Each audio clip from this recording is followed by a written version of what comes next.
As batidas vinham do porão, desesperadas. E quando eu arrombei a porta com um martelo, encontrei meu marido acorrentado a uma viga, imundo, desidratado, quase irreconhecível. Ele estava ali há dias. Quando perguntei, com a voz embargada pelo pânico, quem tinha feito aquilo, ele sussurrou as palavras que quebraram minha alma. Sua filha e o namorado novo dela. Mas antes de chegarmos ao inferno, preciso que você entenda como era o paraíso que eles destruíram. Meu nome é Helena Siqueira, tenho 54 anos e, até 3 meses atrás, eu achava que tinha a vida perfeita. Meu marido, Carlos, 56, dono de uma pequena construtora, um homem sólido como os prédios que erguia.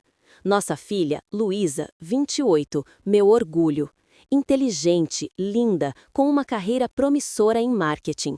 Morávamos num condomínio fechado em Curitiba, um daqueles lugares onde a grama é sempre verde e a segurança na portaria te dá uma falsa sensação de que o mal não pode entrar. O mal entrou e tinha nome, Bruno.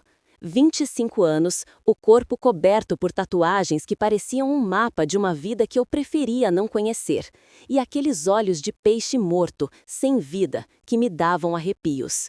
Mas Luísa, minha Luísa, estava cega, completamente apaixonada pelo sujeito que não tinha emprego, não tinha carro e não tinha a menor vergonha de viver às custas dela. Toda vez que eu tentava expressar minha preocupação, era a mesma ladainha. Mãe, você não entende o Bruno. Ele já sofreu muito, precisa de alguém que acredite nele. O que ele precisava, eu pensava em silêncio, era de uma carteira de trabalho assinada e um banho de realidade. Mas eu mordia a língua. Discutir com a Luísa apaixonada era como tentar argumentar com um furacão. O primeiro alarme soou quando Carlos me contou que encontrou Bruno no nosso escritório, dentro de casa, mexendo nos papéis dele. A desculpa estava procurando uma caneta. Carlos me disse com a testa franzida que as gavetas da mesa estavam abertas e algumas pastas da construtora pareciam fora de lugar. Eu deveria ter confiado no instinto do meu marido. Carlos era muitas coisas, mas paranoico não era uma delas. Se ele sentia que algo estava errado, é porque estava. O segundo alarme foi quando nossos vizinhos, os Almeida, comentaram que tinham visto Bruno rondando a casa em horários estranhos, mesmo quando o carro da Luísa não estava na garagem. Pensamos que ele estava cuidando da casa para vocês, disse Dona Kélia, a vizinha, mas era estranho, ele ali de madrugada, olhando pelas janelas. Mas o sinal mais claro, a sirene que eu ignorei, foi a forma como Luísa começou a nos tratar. De repente, éramos obstáculos. Cada jantar em família virava um campo de batalha. Bruno ficava em silêncio, com aquele sorrisinho cínico, enquanto Luísa defendia cada defeito dele e atacava cada preocupação nossa. Vocês não suportam me ver feliz, ela rosnava. O Bruno me faz sentir viva de um jeito que vocês nunca vão entender. A última conversa normal que tive com minha filha foi 2 semanas antes da minha viagem de negócios. Eu iria para um congresso em São Paulo por 1 semana. Perguntei se ela e Bruno queriam ficar em casa fazer companhia para o Carlos. O olhar que eles trocaram deveria ter sido outro aviso, um outdoor luminoso piscando perigo, mas eu estava focada demais na minha apresentação para decifrar os sinais. Na verdade, mãe, disse Luísa com uma animação estranha na voz, eu e o Bruno estávamos pensando, essa pode ser a hora perfeita para fazer aquela reforma surpresa no porão que o pai sempre quis. Carlos sonhava em transformar o porão numa oficina de verdade. A ideia pareceu tão carinhosa, um gesto de paz depois de semanas de tensão. Eu deveria ter conhecido melhor a minha filha. Luísa nunca se interessou por obras. Uma vez chamou um marido de aluguel para trocar uma lâmpada. Mas eu estava tão aliviada que eles queriam fazer algo bom para o pai que não fiz as perguntas óbvias. Por que Bruno, que não parava em nenhum emprego, estava de repente entusiasmado com reforma? Por que Luísa, que detestava poeira, estava pronta para encarar uma obra no porão? Em vez disso, eu os beijei, disse ao meu marido para aproveitar a surpresa e voei para São Paulo, completamente cega para a armadilha que minha própria filha estava montando. O congresso foi um sucesso. Apresentei minhas estratégias de marketing para um auditório lotado, recebi elogios, até uma oferta de emprego no Rio. Por uma semana gloriosa, eu me senti poderosa, respeitada, imparável, mais do que uma mãe de família num condomínio seguro. Tentei ligar para o Carlos várias vezes. Todas as chamadas iam direto para a caixa postal. Eu imaginei que ele estivesse ocupado com o trabalho ou com a tal obra. Deixei recados alegres, falando da minha apresentação, do clima abafado de São Paulo, de como eu estava com saudades e louca para ver o que eles tinham aprontado no porão. Olhando para trás, o silêncio dele deveria ter me aterrorizado. Carlos sempre atendia minhas ligações. Sempre. Em 22 anos de casamento, eu podia contar nos dedos as vezes que ele não atendeu e cada uma delas teve um motivo muito bom. O voo de volta atrasou. Minha chegada planejada para a tarde virou um desembarque de madrugada. Arrastei minha mala pela porta da frente às 2h47 da manhã, exausta, mas feliz por estar em casa.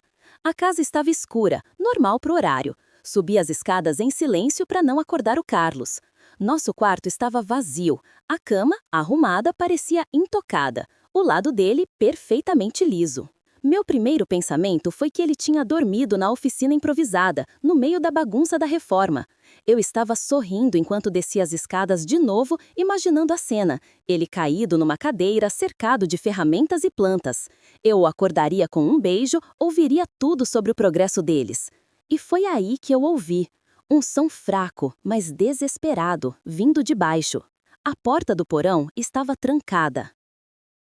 Com um cadeado pesado, industrial, que eu nunca tinha visto na vida. As batidas vinham de lá, fracas, mas insistentes. O som de alguém usando suas últimas reservas de força. Meu coração disparou. Um entendimento terrível começou a se formar na minha mente.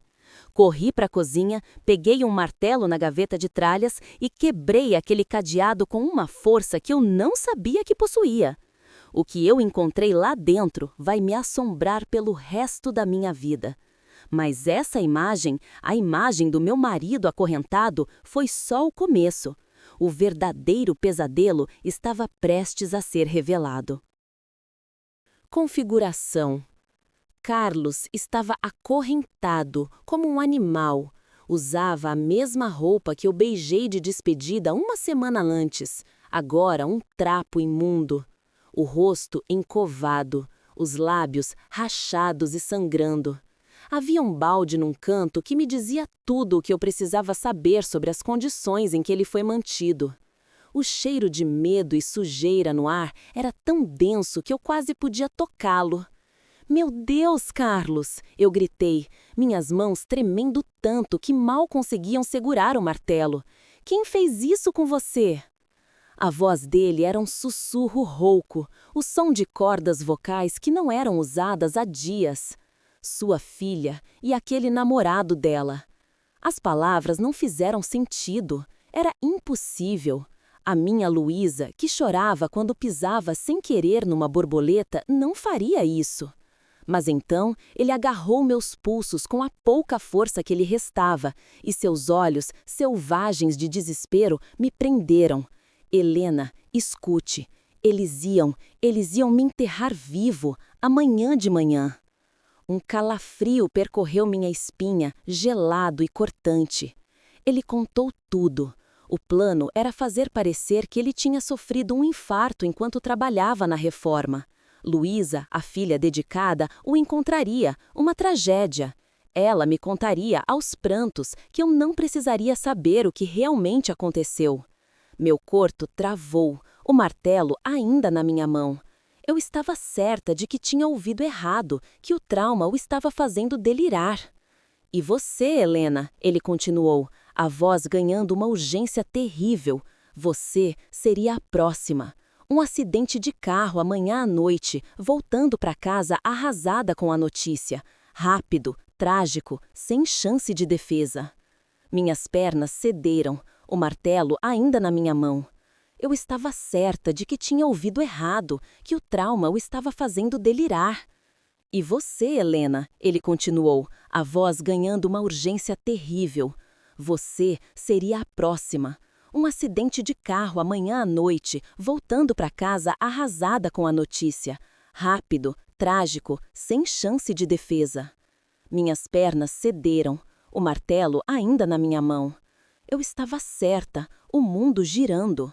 4 milhões de reais. Era o valor das nossas apólices de seguro de vida.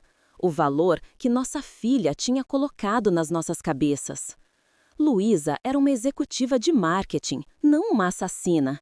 Era o que eu repetia para mim mesma, uma prece silenciosa. Mas então eu olhei ao redor, olhei de verdade, e o que eu vi congelou o sangue nas minhas veias.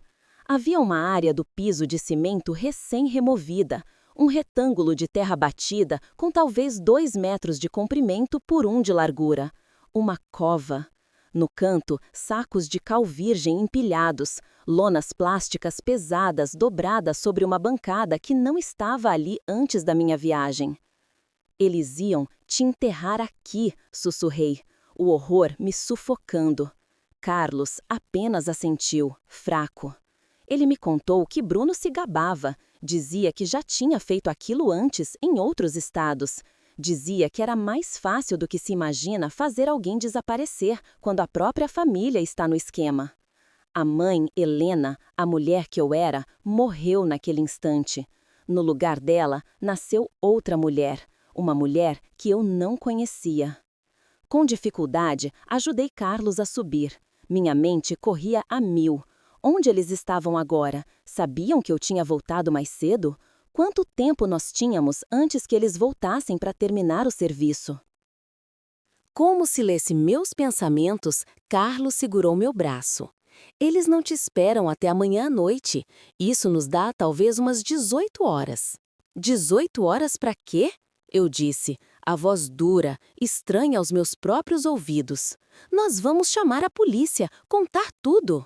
A risada dele foi amarga, um som quebrado. Com que prova, Helena? A minha palavra contra da nossa filha? O Bruno já pensou nisso. Ele me contou que o desgraçado mostrou a ele recortes de jornais sobre os outros assassinatos. Nos 2 casos, as famílias disseram à polícia que a pessoa desaparecida tinha problemas de saúde mental, falhas de memória. A polícia nunca investigou a fundo. Por que investigariam quando uma família em luto oferece uma explicação tão conveniente? As peças se encaixaram com uma clareza assustadora. A história da reforma era a desculpa perfeita para Carlos estar no porão. Quando encontrassem o corpo dele, Luísa diria a todos que o pai andava estranho ultimamente, esquecido, confuso. Diria que ele deve ter tido um mal súbito, batido a cabeça. As correntes, o cadeado, tudo desapareceria. Apenas um acidente trágico na sua nova oficina. Fui até a janela da cozinha, espiando nossa rua silenciosa. Tudo parecia tão normal. A luz da varanda dos Almeidas estava acesa, como sempre. O entregador de jornal começava sua ronda matinal. Como o mal podia se esconder num lugar onde crianças ainda desenham amarelinha na calçada? O que você faria no meu lugar? Chamaria a polícia e arriscaria que eles acreditassem na menina doce e de luto? Ou faria justiça com as próprias mãos? Onde eles estão agora? Perguntei. Carlos me disse que Bruno tinha um apartamento alugado no centro. Luísa estava ficando lá, construindo o álibi perfeito. Eles passavam a cada poucas horas para verificar se Carlos ainda estava vivo, mas não confortável. A voz do meu marido endureceu. Sua filha parece gostar de me ver sofrer. A mulher que ele descreveu não podia ser a minha Luísa, mas então eu me lembrei da frieza no olhar dela, da forma como nos olhava como se fossem pedras no seu caminho. Precisamos de provas, eu disse finalmente, a decisão se formando fria e sólida como aço. Carlos, ainda fraco, lutou para ficar de pé, mas a determinação queimava em seus olhos. Pode haver uma coisa. O Bruno tem um caderno. Ele anota tudo, como se fosse um plano de negócios. Ele estava mostrando para Luísa ontem, se gabando de como era organizado. Um caderno, um diário de um assassino. A prova de que precisávamos. Onde fica o apartamento dele? Perguntei. Carlos hesitou.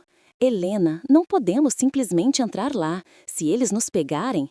Eu olhei para o meu marido, este homem bom que foi torturado pela nossa própria filha, e senti algo mortal se instalar no meu peito. Por 28 anos, eu fui a protetora da Luísa, seu porto seguro. Agora eu ia destruí-la. Então, vamos ter que garantir que eles não nos peguem, eu disse, a voz baixa e controlada. Porque, de um jeito ou de outro, eu ia colocar minhas mãos naquele caderno. A mãe podia ter morrido no porão, mas a caçadora acabava de nascer. A recuperação de Carlos era mais lenta do que eu esperava. Um banho, comida e algumas horas de sono não apagaram os dias de inferno. Cada vez que ele gemia ao subir um degrau, cada vez que sua mão tremia ao levantar a xícara de café, minha raiva contra Luísa e aquele marginal se tornava um fogo branco e consumidor. Eu não queria justiça, eu queria vingança. Ao meio-dia, tínhamos um plano. Carlos ficaria em casa, ligaria para o trabalho dizendo que estava doente, mantendo a aparência de que tudo estava bem. Eu iria até o prédio de Bruno com o pretexto de fazer uma surpresa para Luísa, a mãe amorosa que voltou mais cedo de viagem. A mentira saía fácil demais da minha boca. Talvez eu sempre tivesse essa mulher dentro de mim, apenas esperando a ocasião certa para aparecer. Helena, tome cuidado, Carlos me alertou, a preocupação vincando seu rosto pálido. Se aquele caderno provar o que eu acho que prova, não estamos lidando com um assassinato planejado, estamos lidando com assassinos em série. Eu me olhei no espelho do corredor, ajeitando o blazer. A mulher que me encarava parecia profissional, confiável, maternal. Ninguém suspeitaria que ela estava planejando invadir um apartamento. Então está na hora de alguém pará-los, eu disse, mais para mim mesma do que para ele.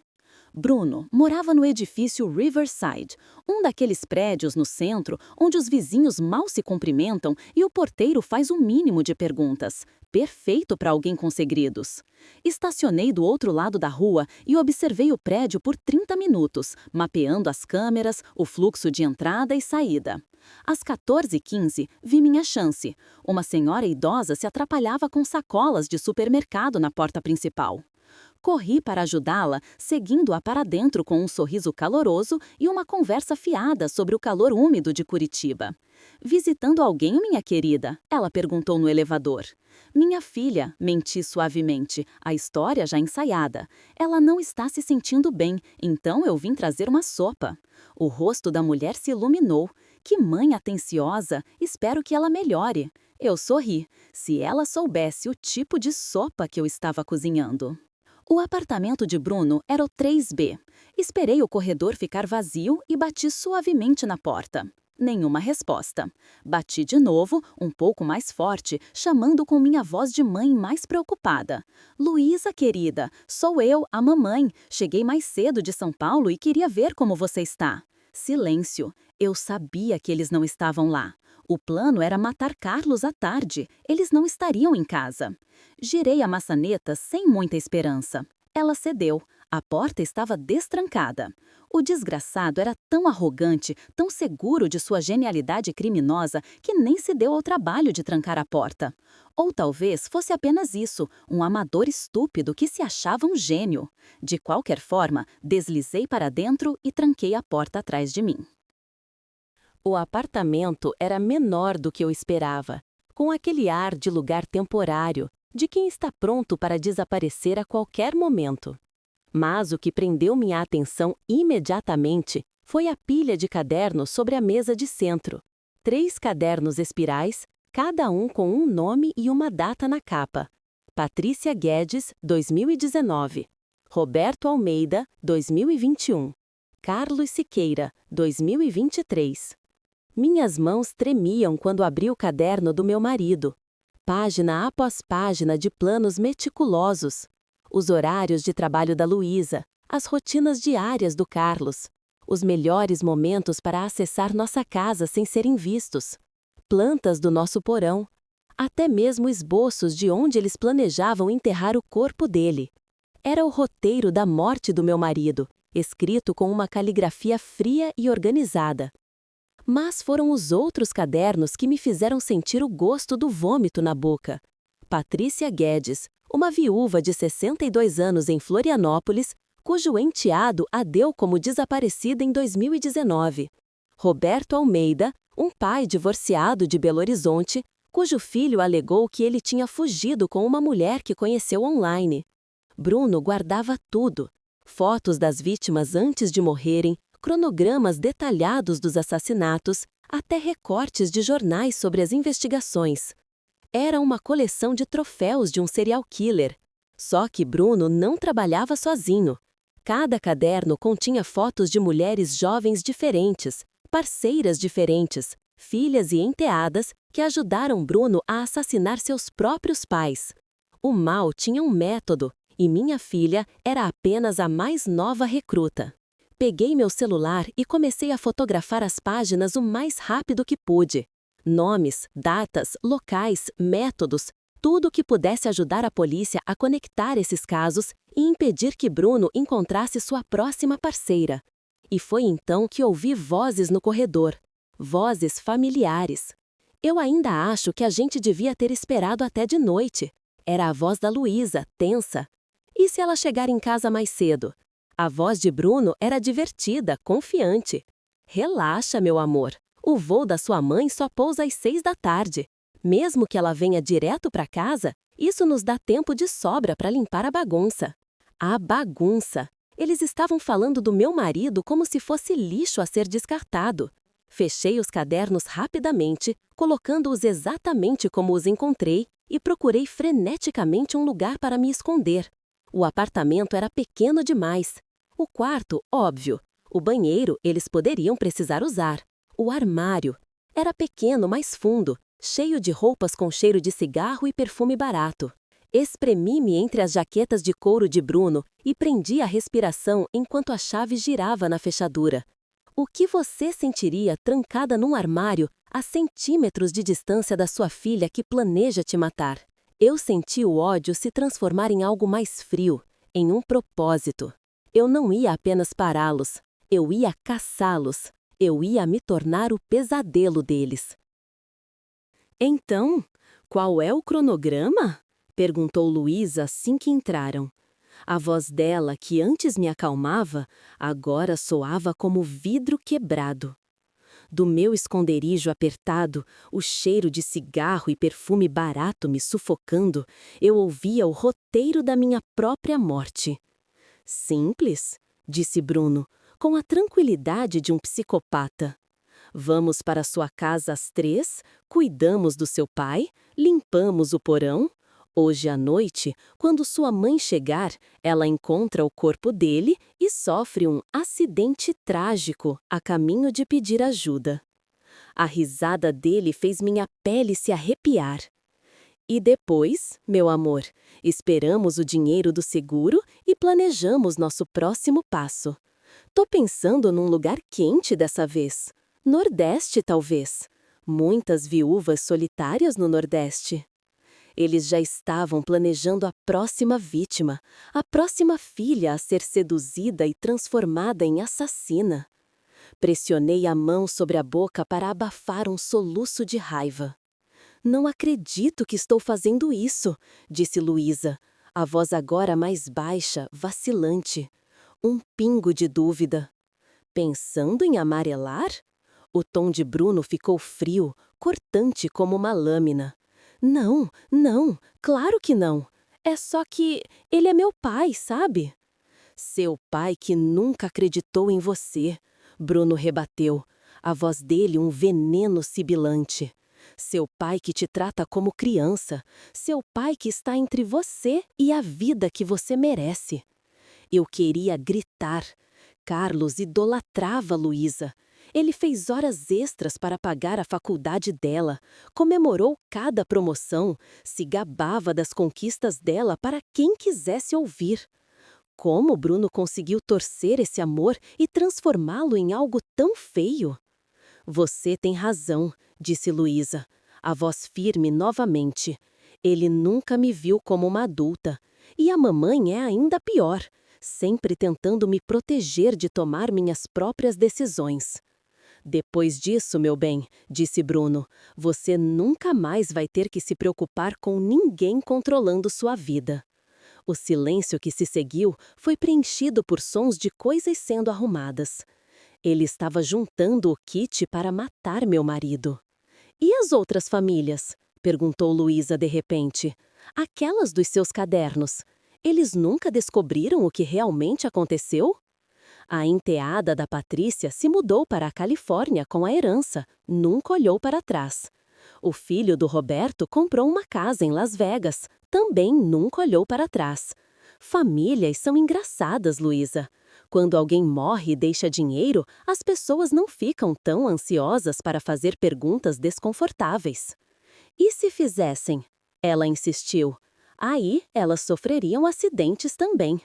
A naturalidade com que ele disse isso, como se estivesse discutindo o tempo, congelou meu sangue. Quantas pessoas Bruno havia matado, quantas famílias ele havia destruído com seu veneno. Ok, disse Bruno. Finalmente, hora de terminar isso. Pronta? Estou pronta, respondeu minha filha. Esperei até ter certeza de que eles tinham saído, o som da porta batendo ecoando no apartamento silencioso. Deslizei para fora do armário, minhas pernas tremendo, e liguei para o Carlos.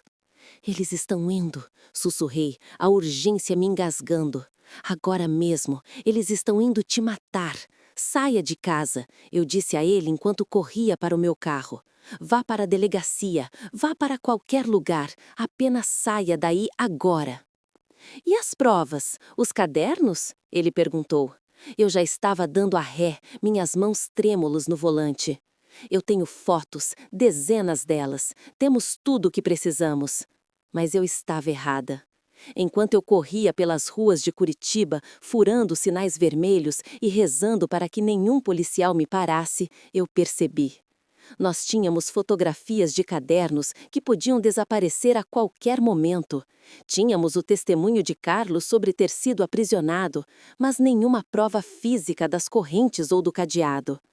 Tínhamos a minha palavra de que eu vi preparativos para um enterro no nosso porão, mas isso poderia ser limpo em minutos. O que não tínhamos era uma prova que se sustentasse no tribunal contra uma executiva de marketing com cara de anjo que alegaria que seu pai traumatizado estava tendo delírios após um episódio médico. Precisávamos de mais, precisávamos deles no flagra. Liguei para a detetive Silvia Moraes, uma amiga de longa data. Silvia, preciso que você me encontre na minha casa agora. É uma questão de vida ou morte. Helena, o que está acontecendo? A voz dela era calma, profissional. Minha filha está tentando assassinar o pai e a mim. Eu tenho provas, mas você precisa ver agora, antes que eles destruam tudo. Houve uma pausa. Helena, você está se sentindo bem? Talvez você devesse vir até a delegacia e... Silvia, por favor, eu implorei, o desespero rompendo minha fachada de calma. Eu sei como isso soa, mas estou te implorando, apenas me encontre na minha casa. Se eu estiver errada, se eu estiver louca, então me prenda por falso testemunho. Mas se eu estiver certa e você não vier, o Carlos estará morto até o final do dia. Algo na minha voz deve tê-la convencido. Estou a 10 minutos daí. Eu virei na minha rua no exato momento em que o carro velho de Bruno estava saindo da nossa garagem. Pelo para-brisa, pude ver Luísa no banco do passageiro, o rosto pálido, mas determinado. Quando ela me viu, seus olhos se arregalaram em pânico. Bruno pisou fundo, cantando pneu para fora do condomínio. Mas eu tinha visto o suficiente. Eles estavam fugindo, o que significava que provavelmente tinham terminado o que vieram fazer. Meu coração parou. Por um segundo, eu temi o que encontraria dentro de casa. Mas o medo foi substituído por uma fúria gelada. Eles não iam escapar. Eu não ia deixar. Corri para dentro, meu celular já discando o número da Silvia novamente. Eles estão fugindo, um Honda Civic prata amassado na lateral. Eles acabaram de sair do condomínio. Eu não sabia o que me esperava na cozinha, mas uma coisa era certa. A caçada havia começado e eu seria a caçadora. Encontrei meu marido na cozinha, vivo.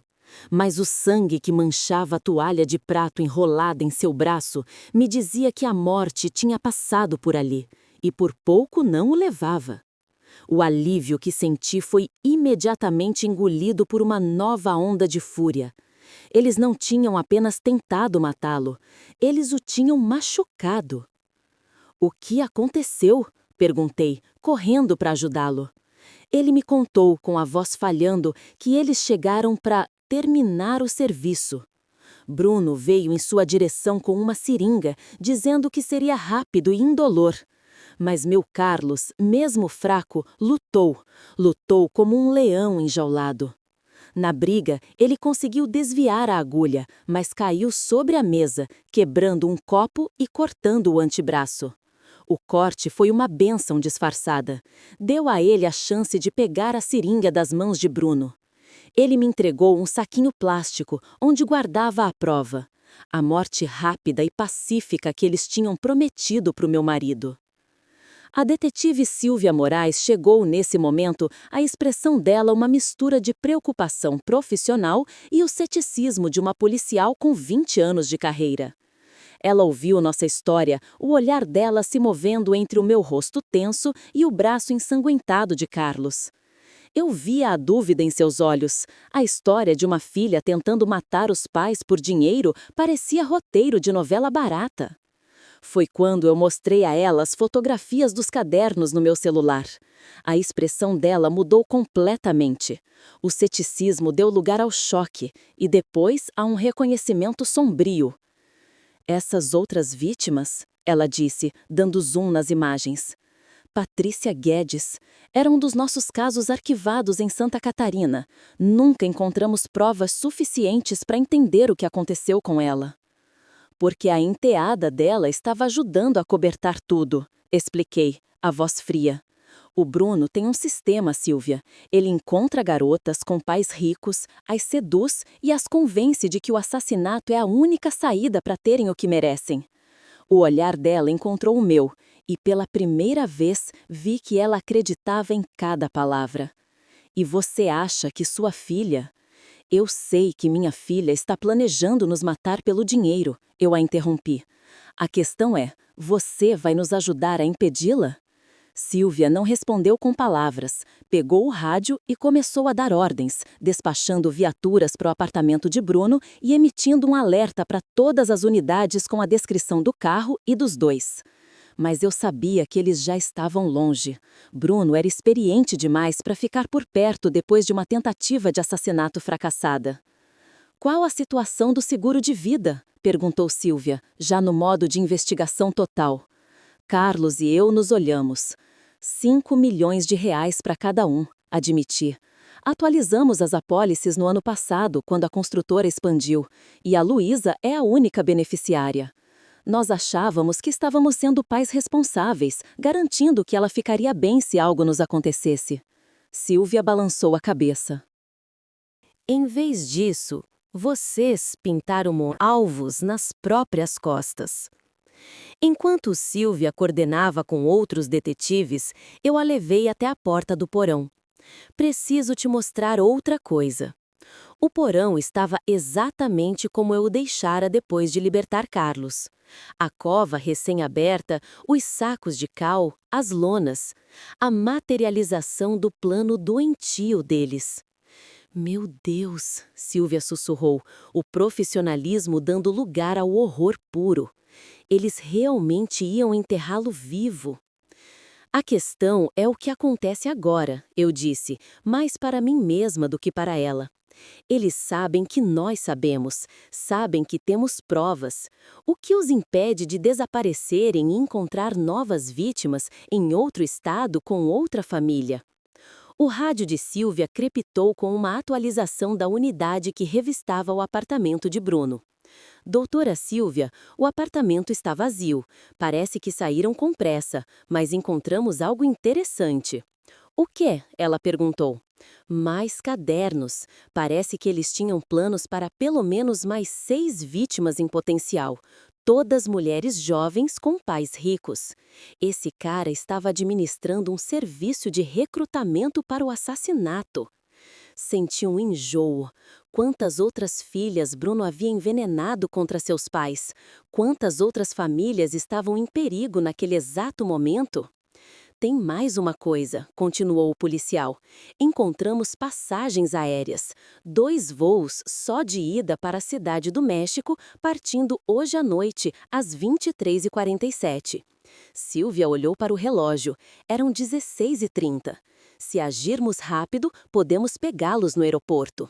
Mas eu tive uma ideia melhor, uma solução mais permanente para o problema chamado Bruno. Silvia, eu disse, a voz calma, e se eles nunca chegassem ao aeroporto? Ela me olhou de forma incisiva. Helena, seja lá o que você estiver pensando, estou pensando que Bruno matou pelo menos 3 pessoas, talvez mais.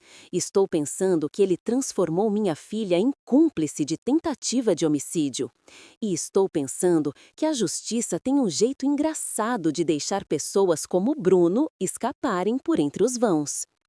Você está falando de justiça com as próprias mãos, ela disse, a voz um aviso.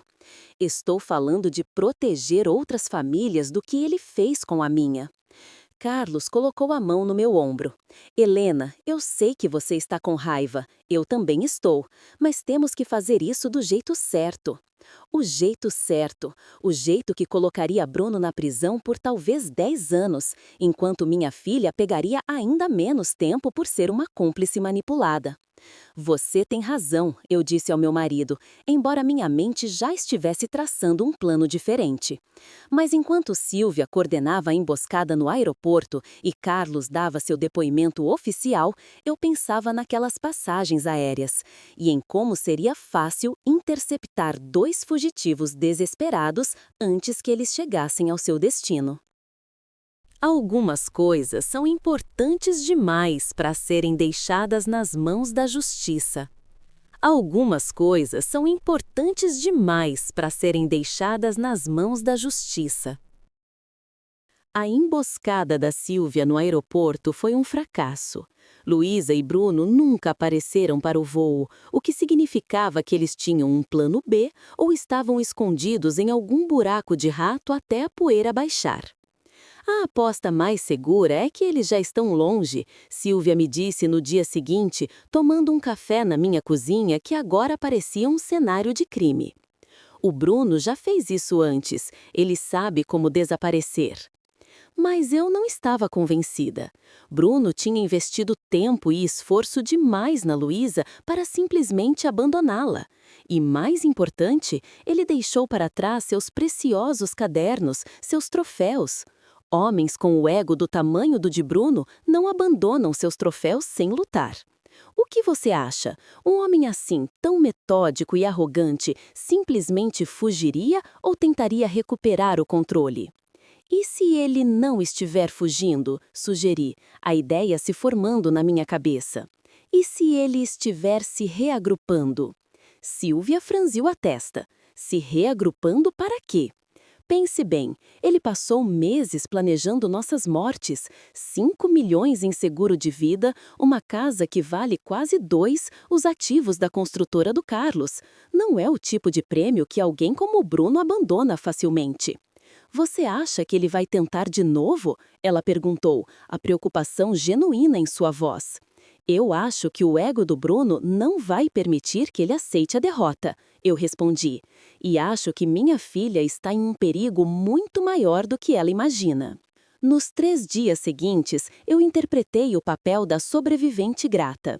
Dei entrevistas para as emissoras locais falando sobre a importância de confiar nos seus instintos quando um familiar começa a agir de forma estranha. Agradeci publicamente à polícia pela resposta rápida, abracei o Carlos na frente das câmeras e falei sobre a sorte que tivemos de ainda estarmos vivos. Mas, em particular, eu estava caçando. Bruno havia cometido um erro crucial na pressa de fugir da nossa casa. Ele derrubou o celular enquanto lutava com o Carlos e o aparelho deslizou para debaixo do balcão da cozinha. A equipe da Sílvia o recolheu como evidência, mas não antes de eu memorizar a lista de contatos. 12 nomes, todas mulheres entre 22 e 30 anos, com nomes que pareciam ter saído de um catálogo de vítimas em potencial. Comecei por Amanda Guedes, a enteada de Patrícia Guedes de Florianópolis. De acordo com os cadernos de Bruno, Amanda o ajudou a assassinar a madrasta em 2019. Se Bruno estivesse seguindo seu padrão, ele manteria contato com suas cúmplices bem-sucedidas, uma espécie de rede de apoio para monstros. Amanda atendeu no terceiro toque. Alô? Amanda, aqui é Helena Siqueira. Acho que precisamos conversar. Houve uma longa pausa do outro lado da linha. Não conheço ninguém com esse nome. Claro que conhece, eu disse, a voz calma e cortante. Eu sou a esposa de Carlos Siqueira, o homem que seu namorado, Bruno, tentou assassinar há 3 dias. O silêncio se estendeu por tanto tempo que pensei que ela tinha desligado. Então, com uma voz pouco acima de um sussurro, ele disse que vocês estavam mortos. Pois é, eu não estou. E a menos que você queira se juntar ao Bruno numa penitenciária federal, sugiro que nos encontremos. 2 horas depois, eu estava sentada em frente a Amanda Guedes num café no centro de Florianópolis. Eu tinha dirigido sem parar, movida a café e ódio. Ela era tudo o que eu esperava que Bruno se sentisse atraído. Jovem, bonita e carregando aquele tipo de dano emocional que a tornava vulnerável à manipulação. Ele me disse que você e seu marido morreram num acidente de carro. Ela disse, as mãos tremendo ao levantar a xícara. Disse que a Luísa estava arrasada, mas lidando bem. Bruno mente, Amanda, sobre tudo, assim como ele mentiu para você sobre sua madrasta. O rosto dela se contraiu. A Patrícia nunca foi má para mim. Ela se esforçou tanto para ser uma boa madrasta depois que meu pai morreu, mas o Bruno, ele me fez vê-la de um jeito diferente, me fez pensar que ela estava tentando roubar minha herança. Onde ele está agora? Perguntei, direta. Eu não sei. Ele ligou há 2 dias pedindo dinheiro. Disse que ele e a Luísa estavam com problemas e precisavam desaparecer por um tempo. Eu disse a ele que não podia mais ajudá-lo. Garota esperta, eu disse, embora não acreditasse nela. Mas, Amanda, preciso que você entenda uma coisa. O Bruno vai voltar. Talvez não hoje, talvez não no próximo mês, mas eventualmente ele vai precisar de algo de você. E quando isso acontecer, você precisa me ligar imediatamente. Entreguei a ela meu cartão, com meu celular e o ramal direto da detetive Sílvia. Ele vai me matar se descobrir que eu falei com você, ela sussurrou, os olhos arregalados de pânico. Ele vai te matar de qualquer jeito, eu respondi sem rodeios. Eventualmente, homens como o Bruno não deixam pontas soltas. A viagem de volta de Florianópolis me deu tempo para pensar. Bruno estava ferido, com poucos recursos e provavelmente furioso por ter sido enganado. Isso o tornava desesperado, o que o tornava perigoso de maneiras imprevisíveis, mas também o tornava descuidado. Quando cheguei em casa, Carlos estava me esperando com notícias. A Sílvia ligou. Eles rastrearam os cartões de crédito do Bruno até um hotel em Foz do Iguaçu. Ela está coordenando com a polícia local para prendê-lo. Finalmente, suspirei, sentindo um peso sair dos meus ombros. E a Luísa? Ela está com ele. A Sílvia disse que os 2 estarão sob custódia até o final da noite. Eu deveria ter sentido alívio. Em vez disso, senti um vazio estranho. 3 dias planejando minha vingança e tudo terminaria com uma simples prisão num hotel de beira de estrada. Bruno contrataria advogados, alegaria que Luísa é uma vítima relutante, provavelmente conseguiria uma sentença reduzida em troca de informações sobre suas outras vítimas. Mas, às vezes, o universo oferece sua própria justiça. A ligação veio às 23h30. Era a Sílvia, a voz cansada, mas satisfeita. Pegamos eles. O Bruno está sob custódia, sem fiança. A Luísa está cooperando, alegando que o Bruno a manipulou em tudo. E você acredita nela? Perguntei. Eu acredito que ela está com medo e procurando uma saída. Se ela era uma participante voluntária ou uma vítima, isso é para um júri decidir. Desliguei e fiquei olhando pela janela do nosso quarto. Amanhã eu visitaria Luísa na cadeia. Olharia nos olhos da minha filha e tentaria entender como Bruno a transformou numa assassina em potencial. Mas, naquela noite, eu me permiti sentir satisfação. Bruno estava preso. Seus cadernos ajudariam a resolver casos arquivados em vários estados. Outras famílias finalmente teriam respostas. Acabou? Carlos perguntou suavemente, me abraçando por trás. Acabou, eu respondi. Exceto que não tinha acabado. Porque 3 semanas depois, enquanto Bruno estava na cadeia aguardando o julgamento, o corpo de Amanda Guedes foi encontrado em seu apartamento em Florianópolis. Um único tiro na cabeça, estilo execução. E, de acordo com o legista, ela estava morta há pelo menos 5 dias. O que significava que outra pessoa estava se passando por Amanda durante nossa conversa. Alguém que agora sabia exatamente quem eu era e o quanto eu tinha descoberto sobre a operação de Bruno. A percepção me atingiu como um soco no estômago, às 2h.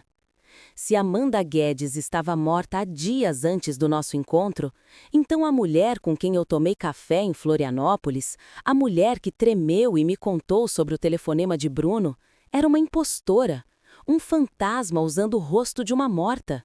E eu tinha contado a ela tudo o que sabia.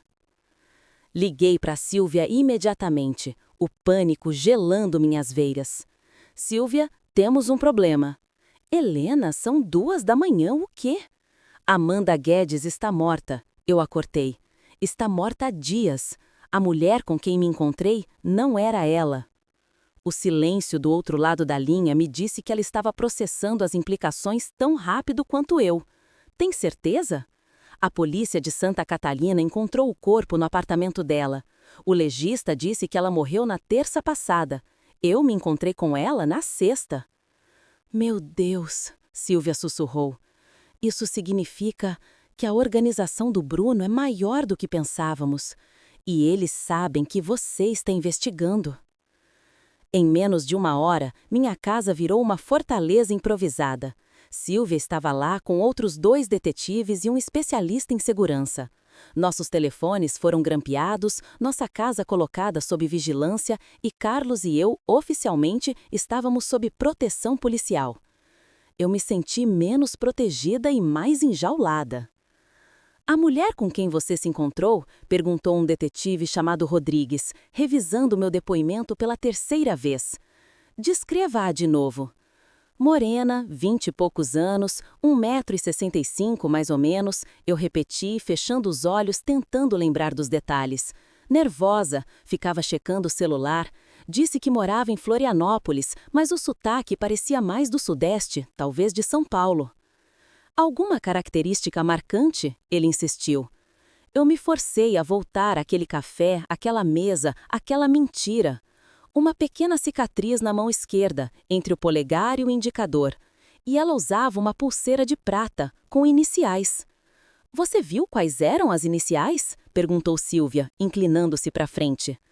MT, eu disse. Ou talvez MR, não tenho certeza. Sílvia e Rodrigues trocaram um olhar que eu não consegui decifrar. Helena, precisamos que você olhe algumas fotos.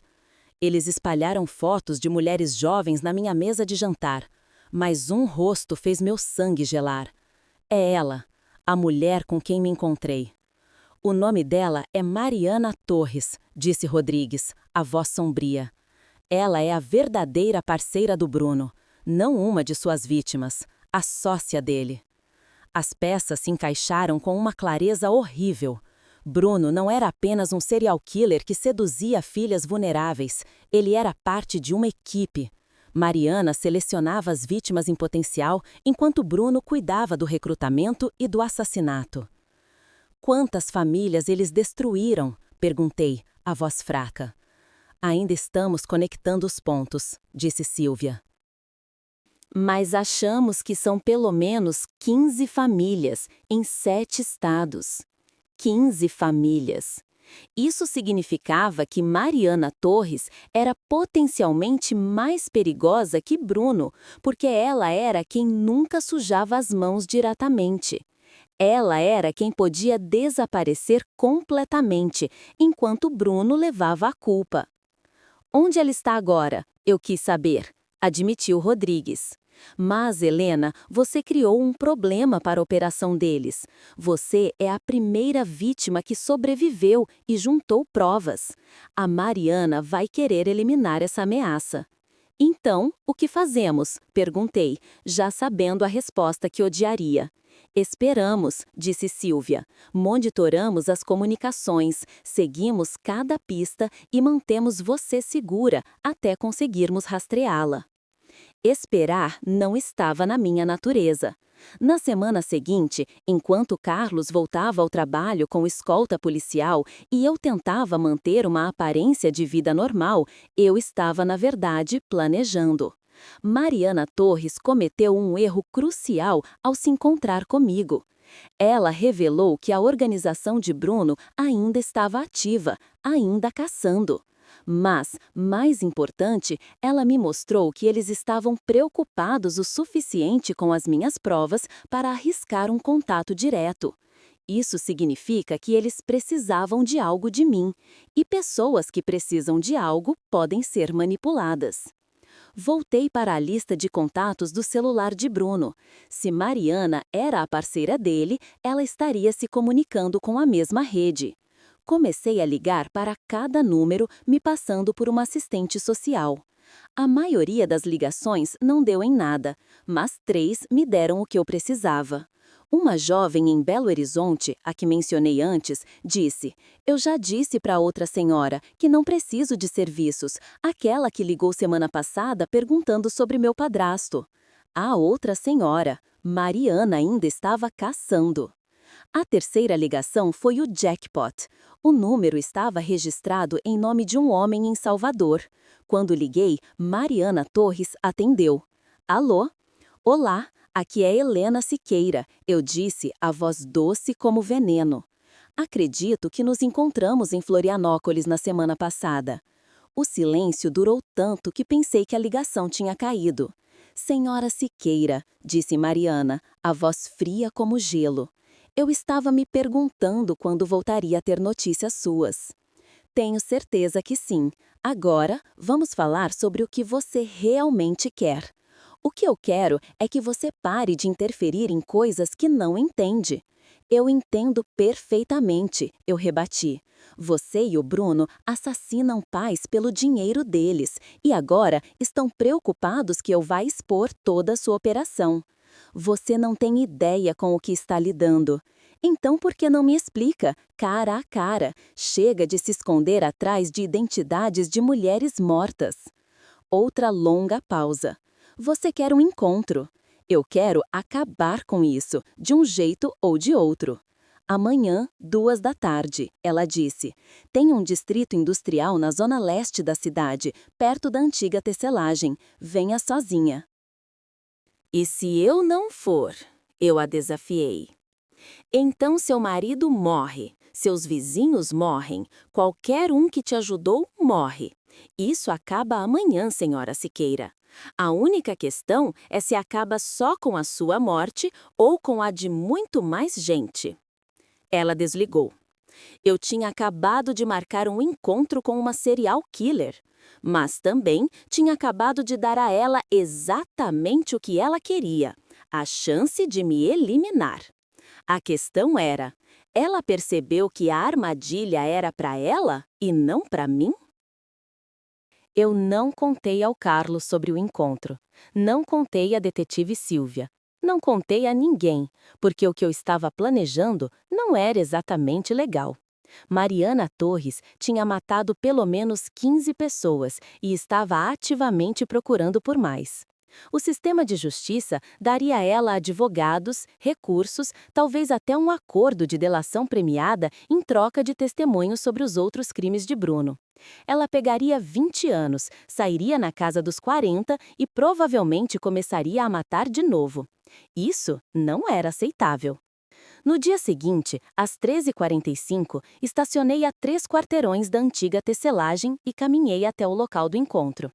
Eu usava uma escuta que a Silvia não conhecia, uma que comprei de um detetive particular no centro da cidade. O que quer que acontecesse naquele galpão, haveria uma gravação. O prédio era exatamente o que eu esperava da escolha de um serial killer para um encontro. Isolado, em ruínas, com múltiplas saídas e muito espaço para se livrar de corpos. Mariana claramente já tinha feito isso antes. Eu a encontrei esperando no que costumava ser o piso principal da fábrica, cercada por máquinas enferrujadas e janelas quebradas que projetavam sombras estranhas na luz da tarde. Senhora Siqueira, ela disse sem se virar. Pontual. Gosto disso.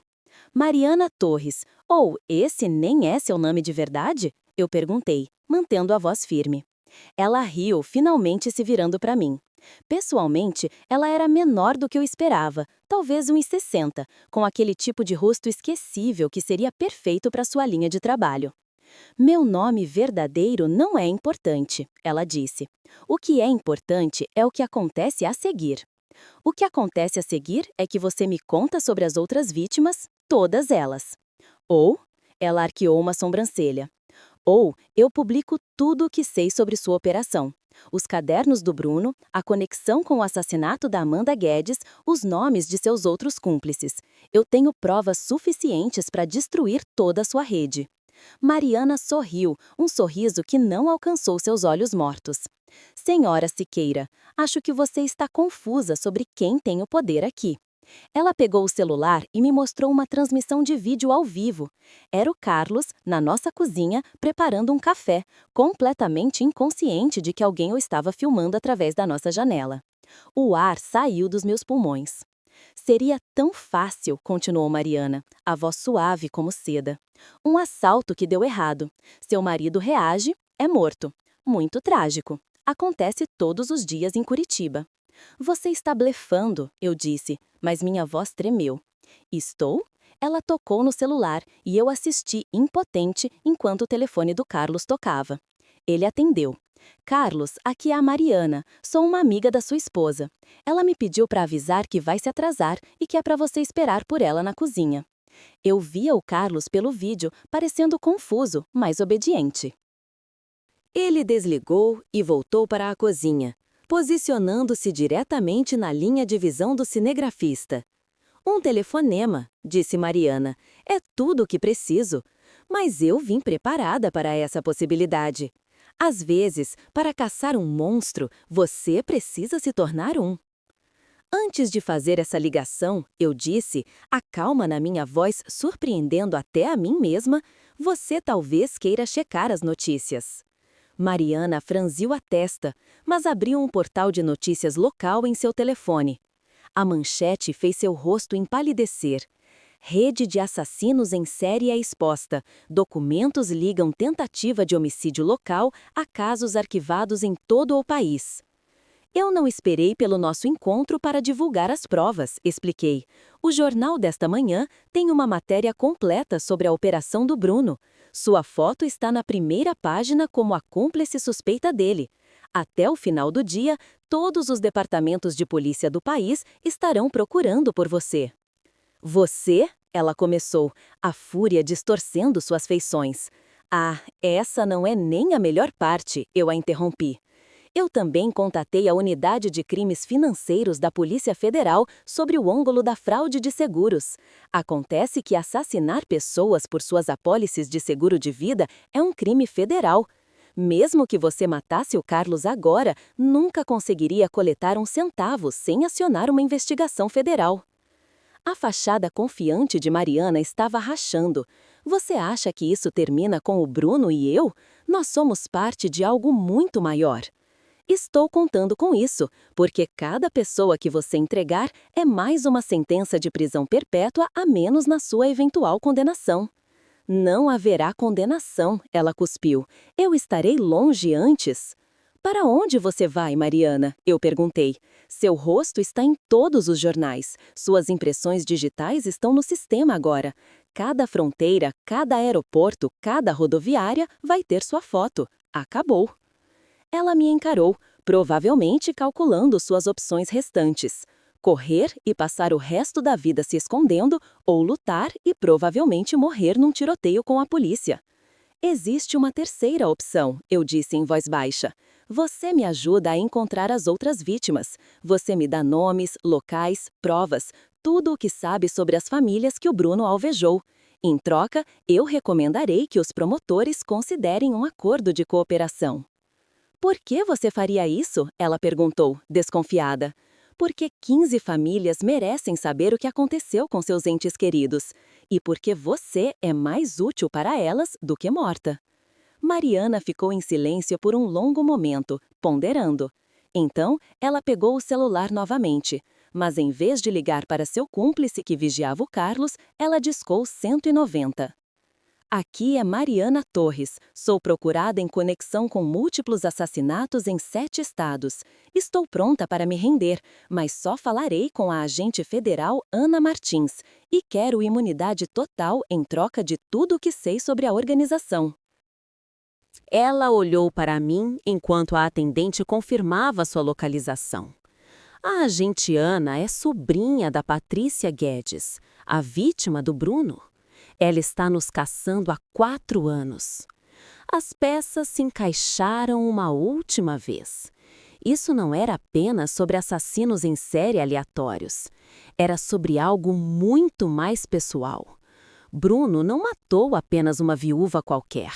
Ele matou a tia de uma agente federal. E eu tinha acabado de entregar a assassina nas mãos da única pessoa que a queria mais do que eu. Enquanto as sirenes da polícia se aproximavam do galpão, percebi que estava errada sobre algo crucial. Mariana Torres não era apenas a parceira de Bruno, ou mesmo uma colega serial killer. Ela era uma agente federal que estava infiltrada na rede de assassinos há anos. E eu, com meu plano de vingança, tinha acabado de explodir o disfarce dela. Você é da Polícia Federal? As palavras saíram da minha boca, mas pareciam vir de outra pessoa. As sirenes agora estavam ensurdecedoras, luzes azuis e vermelhas dançando erraticamente nas paredes enferrujadas do galpão. A mulher que eu conhecia como Mariana Torres, a assassina fria, agora era a agente Mariana Torres, da Unidade de Crimes Financeiros. Minha mente se recusava a processar a reviravolta. Estou infiltrada há 3 anos e meio, ela disse. A voz agora desprovida de qualquer ameaça, apenas um cansaço profissional. Tentando identificar o escopo completo desta rede de assassinato por encomenda. O mundo que eu achava que entendia, o mundo onde eu era a caçadora e ela a presa, se desfez em fumaça. Eu não era a heroína da minha história. Eu era a civil imprudente que quase estragou tudo. Mas você me encontrou em Florianópolis? Você ameaçou o Carlos? Eu estava tentando te proteger, ela disse, enquanto os primeiros policiais entravam no galpão, armas em punho. Quando você começou a cavar nos contatos do Bruno, você colocou a si mesma e todos os outros agentes infiltrados em perigo. Me encontrar com você em Florianópolis foi minha maneira de avaliar o quanto você sabia e se podíamos confiar em você. Confiar em mim? Ela me deixou pensar que era uma serial killer para ver se eu seria confiável. A ironia era tão amarga que eu quase ri. Eu precisava saber se você iria para a mídia, comprometeria a investigação ou acabaria morta tentando bancar a detetive, ela concluiu, sem rodeios. As sirenes cessaram, substituídas por ordens gritadas e o som de botas no chão de concreto. Mariana ergueu seu distintivo. "Agente federal", ela gritou. "Preciso falar com a detetive Silvia Moraes imediatamente." Em minutos, o galpão estava fervilhando de policiais locais, agentes federais e peritos. Eu me vi sentada numa doca de carga, tentando processar o que tinha aprendido, enquanto o caos se desenrolava ao meu redor. Eu tinha sido um peão num jogo muito maior do que eu jamais poderia ter imaginado. A agente Ana Martins chegou 40 minutos depois. Ela era mais jovem do que eu esperava, talvez na casa dos 30, com uma intensidade no olhar que só vem de um envolvimento pessoal. "Senhora Siqueira", ela disse, sentando-se ao meu lado. "A agente Torres me disse que você andou conduzindo sua própria investigação." "Eu estava tentando salvar minha família", respondi, a voz vazia.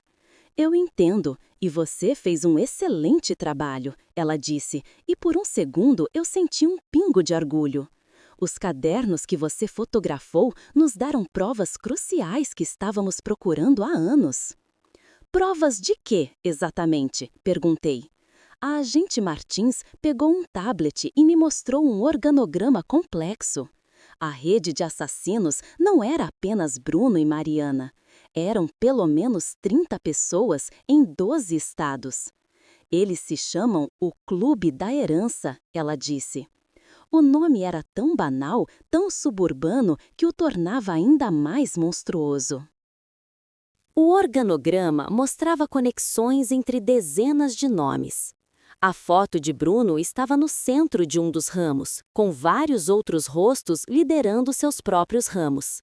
Cada líder de célula, como Bruno, recruta e treina cúmplices, explicou Ana. Geralmente, mulheres jovens com problemas de dinheiro na família.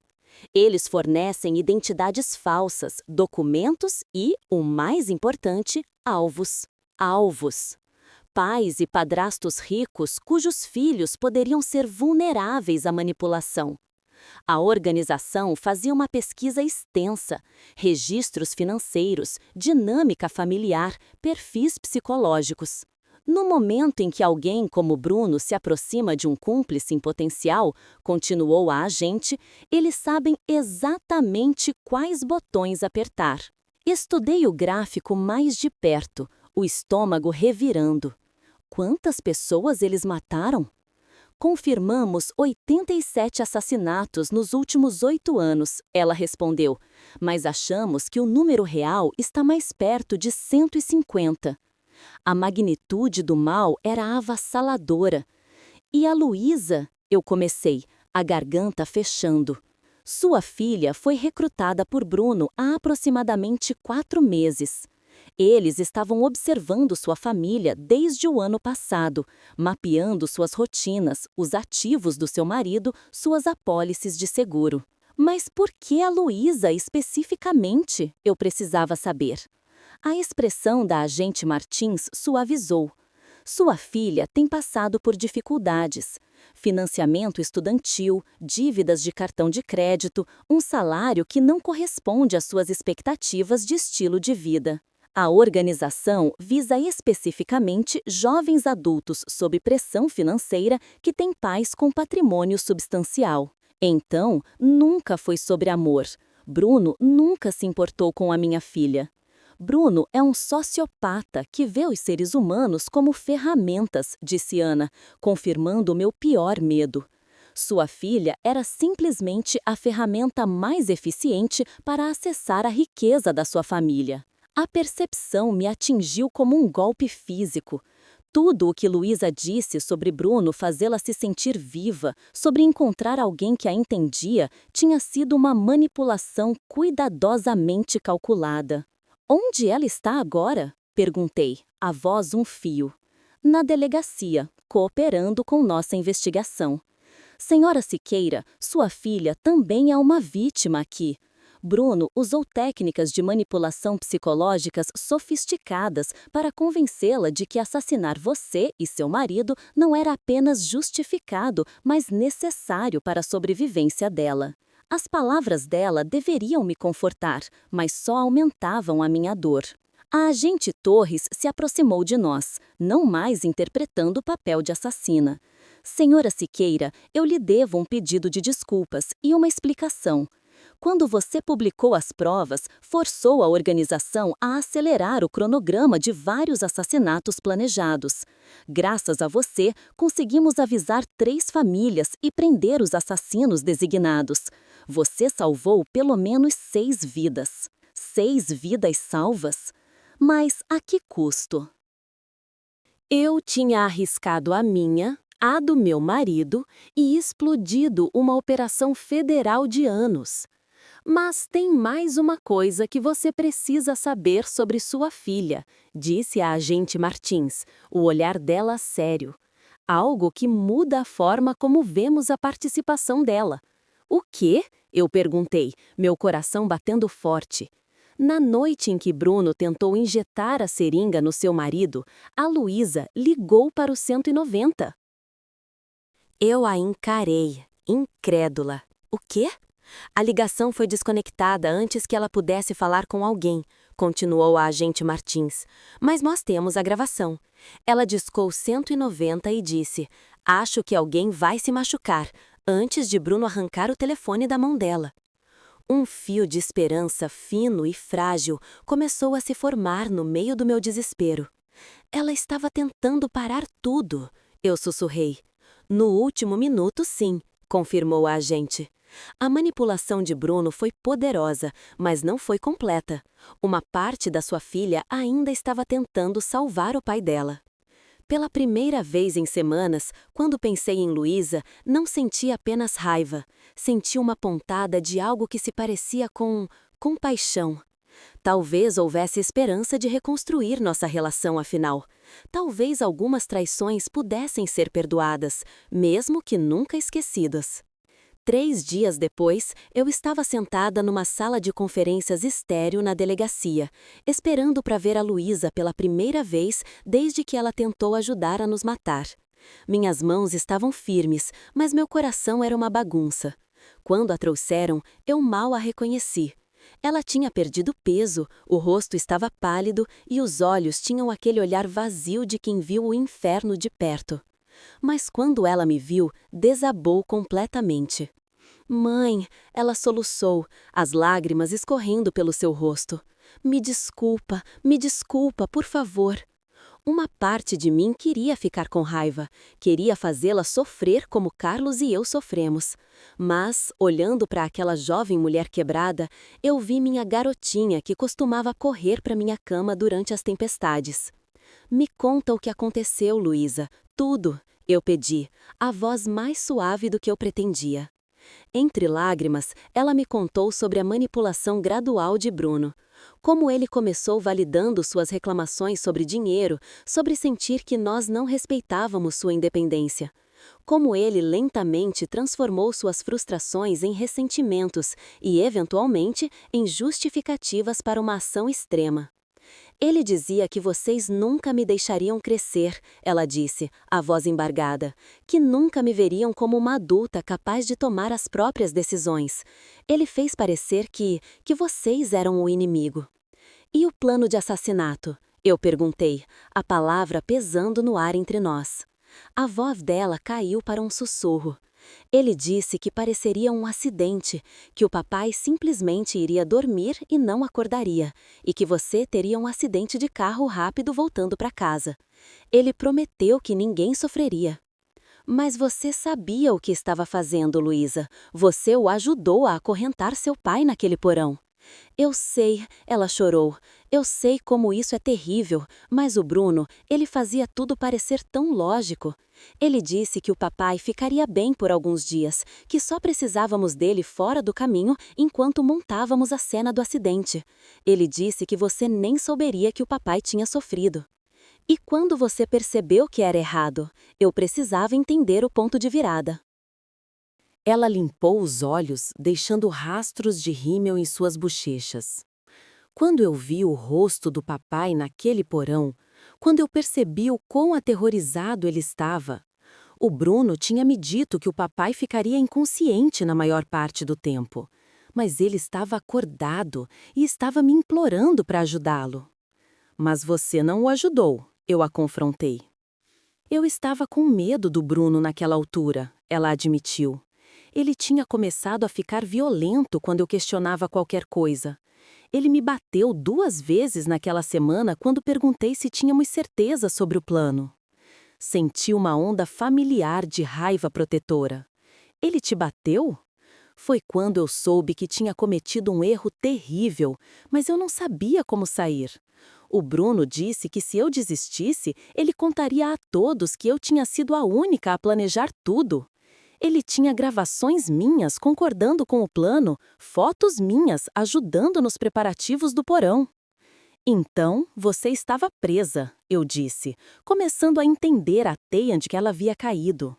Até aquela última noite, quando o Bruno realmente pegou aquela seringa. Quando eu o vi se aproximando do papai com aquilo, eu não podia deixar acontecer.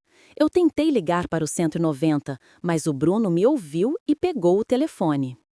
Expliquei a ela sobre a investigação, sobre a conexão de Bruno com outros assassinatos, sobre a organização que usava jovens como ela para matar seus pais. Havia outros? Luísa parecia horrorizada. O Bruno me disse que estávamos apenas resolvendo nosso problema familiar, ela admitiu. O Bruno te disse muitas coisas que não eram verdade, eu respondi. Ficamos em silêncio por vários minutos. Então, Luísa fez a pergunta que eu temia. Você acha que consegue me perdoar um dia? Eu não sei, respondi honestamente. O que você fez, o que planejou fazer, vai levar tempo para eu processar, para o Carlos processar. O papai está bem, de verdade? Ela perguntou, a preocupação genuína em sua voz. Fisicamente, sim. Emocionalmente, ele está lutando. É difícil confiar em alguém quando seu próprio filho tentou te matar. Lágrimas frescas começaram a rolar pelo rosto de Luísa. Eu destruí tudo, não é? Não tudo, eu disse, mas quase. O que acontece agora? Comigo, quero dizer. Isso depende, em parte, de você. A promotoria está oferecendo um acordo se você testemunhar contra o Bruno e fornecer informações sobre quaisquer outros membros da organização que você possa ter conhecido. Eu faço, ela disse, sem hesitar. Eu testemunho contra quem você quiser. Também depende do seu pai, continuei, se ele está disposto a apoiar uma pena mais branda em troca da sua cooperação. E de mim. Ela me olhou, os olhos cheios de medo. E você? O que você quer que aconteça comigo?